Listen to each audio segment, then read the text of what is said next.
Good morning. My name is Jeremy Ron. I'm the Public Information Officer for Incident Management Team 2, as we are here at the LNU Lightning Complex. Thank you for today's update.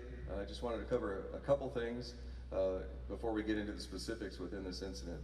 This is the 12th day for a lot of the firefighters that have been fighting this fire, and no matter where any of these firefighters have come from within California or outside, our number one priority is our community that we serve here during this incident, as well as our family and friends at home. All of us are safe, but our priority is to do what we do as we go out over the years to protect the community as we serve the state.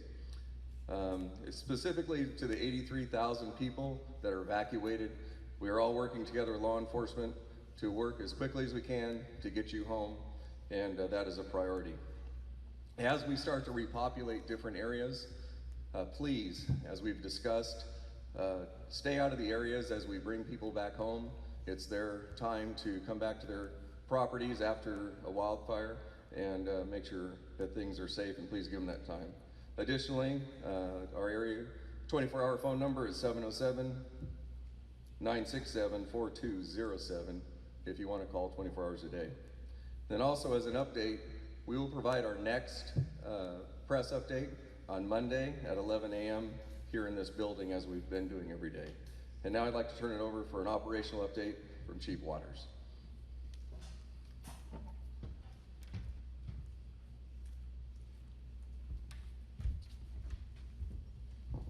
Good morning. My name is Chris Waters. I'm the Operations Section Chief for the LNU Lightning Complex with the operational update for August 28th. I'll start off over here in the west zone of the fire.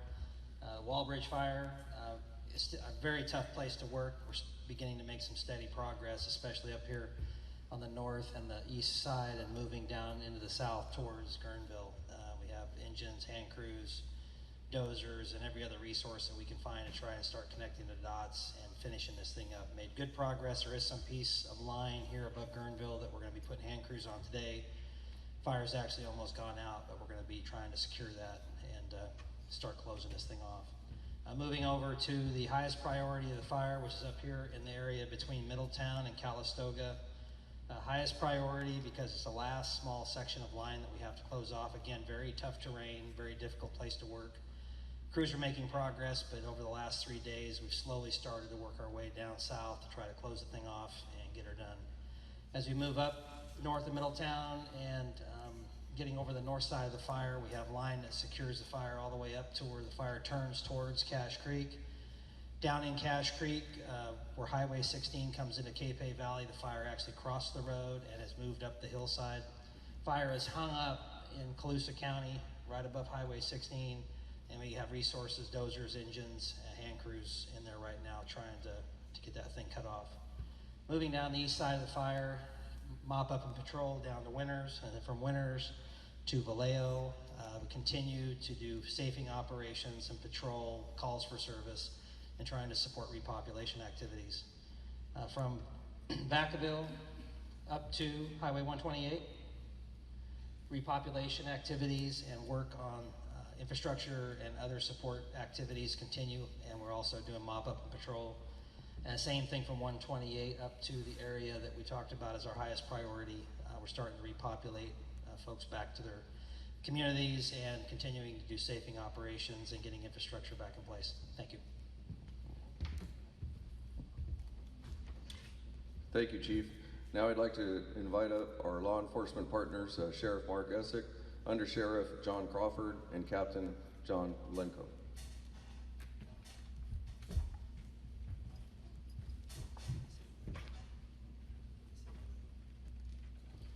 Good morning. I'm here with my colleagues today to talk to you a little bit about repopulation in the evacuation zones as we continue to move through this fire. It's important to remember that as we begin to shrink some of these evacuation zones and allow people back in for repopulation, that the remaining zones that are still under evacuation are those zones that are actually much closer to the fire and much closer to the much closer to the actual operations of fire personnel. So we ask that you continue to respect our evacuation zones, particularly those that are very close to the fire, where we have active operations, we have utility crews, we have firefighters in those areas, trying to do what, as they have described, mop-up or active operations. For those people who are evacuated, I want to make sure you hear us loud and clear that the end is in sight. We are working on these last repopulations. They are difficult to get through because these are the areas that also have some damage to them. So we want to make sure they're safe, that roads are safe, utilities are out of the way, and that it's easy to pass. We ask for your continued patience as we work through this, and I can assure you that all of your public safety partners are working behind the scenes around the clock to make sure we get you home as quickly as possible. But your safety is our absolute #1 priority. For those of you who are entering areas that were previously under evacuation, some of you are discovering that you've lost your homes, and this is a really emotional time for many people. We are incredibly sorry for your loss. We want to work with you through recovery. We understand it's a long process, but we are here for you as public safety officials. We still have deputies and CHP officers in the field patrolling. They're there to answer your questions and direct you to safety, and we hope that you will rely on them as you have so far. So please continue to take care of each other, check in on your neighbors, and we're going to get through this together.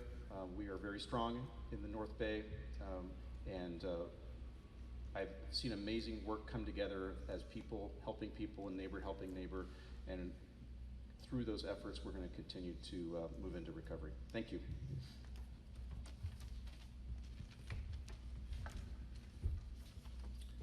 Thank you, Sheriff. Now I'd like to bring up our unit chief, Chief Jones.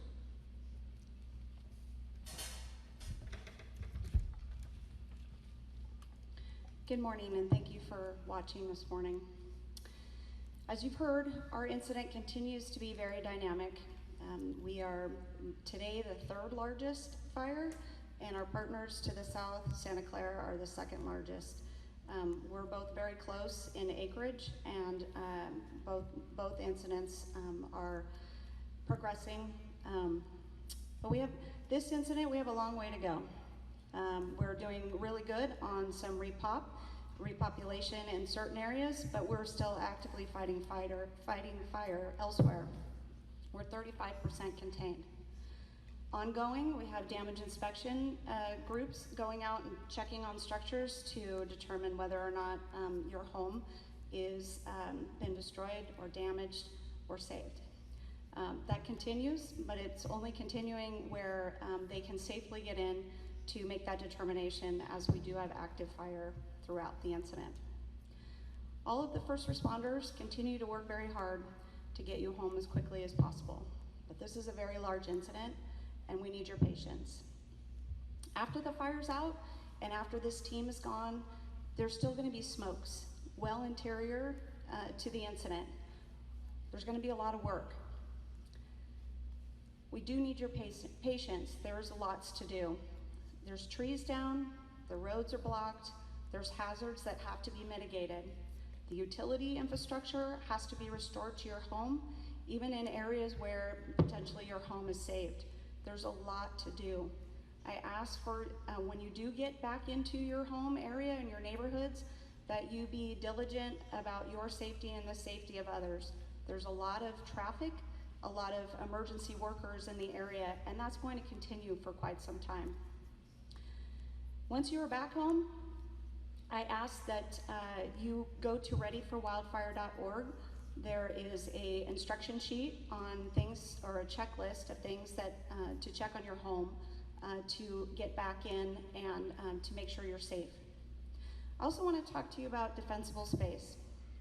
So there's things that you can do to protect your home and help us help you.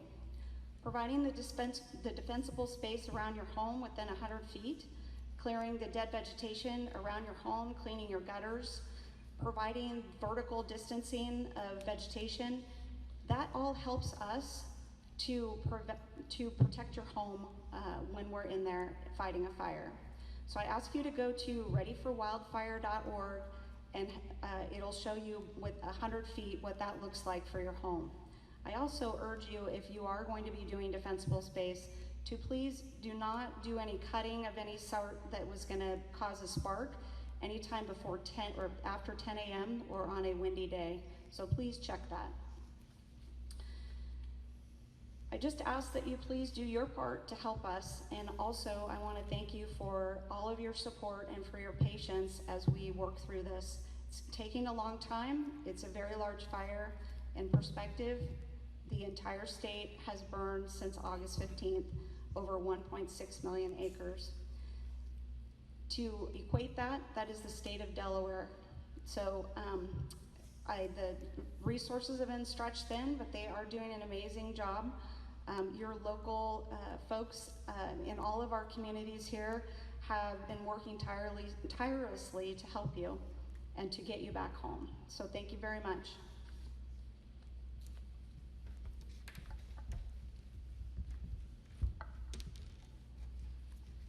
Thank you, Chief. Now I'd like to invite up our Incident Commander, Chief Cavanaugh.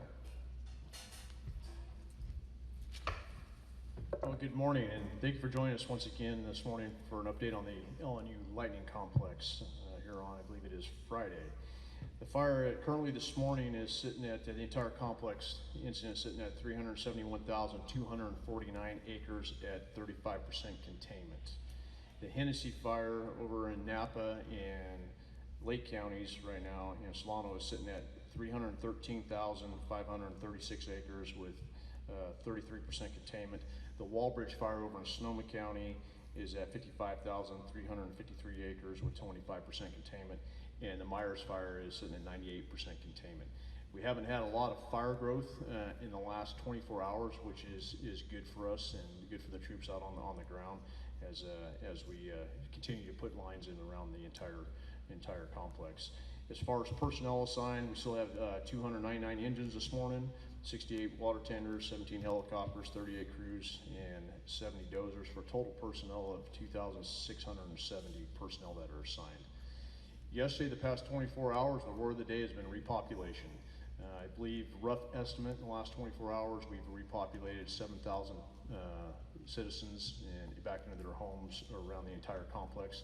So that continues to be the word of the day again today is let's get repopulation, get people back in their home. As we keep talking about, there's that coordination. And so we ask people be patient. We are doing that as quick as we can. It's the priority for us to get people in their homes as quick as possible. As far as damage assessment, we're about 65% complete on the damage assessment on the east zone on this side of the complex. With that, I would like to point out some numbers.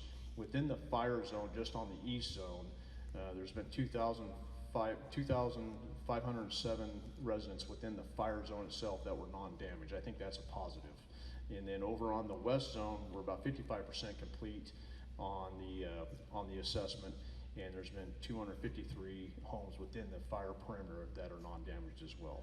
So that's ongoing. Those numbers get updated just about every couple hours as the teams over there enter in the data, and we want to make sure that stuff is validated and we get it out to everybody. So as Chief Walters was saying, we still have a lot of work that has to be done on the entire complex. We still have issues that we're dealing with on over off the 16 side in the Rumsey Canyon area. That's tough ground over there. We have a good operational plan in place with resources and different avenues and tactics to be able to try to go pick that up over there. Weather is cooperating a little bit better today with actually for the aircraft. The last few days I've been talking about we haven't been able to fly the aircraft until the afternoon, so it's lifted a little bit today to get aircraft up and take a good look at where we're at. So we're making strides every day. I'm proud of the work of every single individual, not just the fire crews, law enforcement, everybody on the incident, but everybody that's involved. That goes to the public officials, to the agencies, everybody involved should be proud. And all the communities that have rallied together on this entire large complex, is something to be said about that. They should be very proud of themselves in how they have rallied around their fellow citizens in their communities. Thank you. Is there any questions today? Okay, thank you.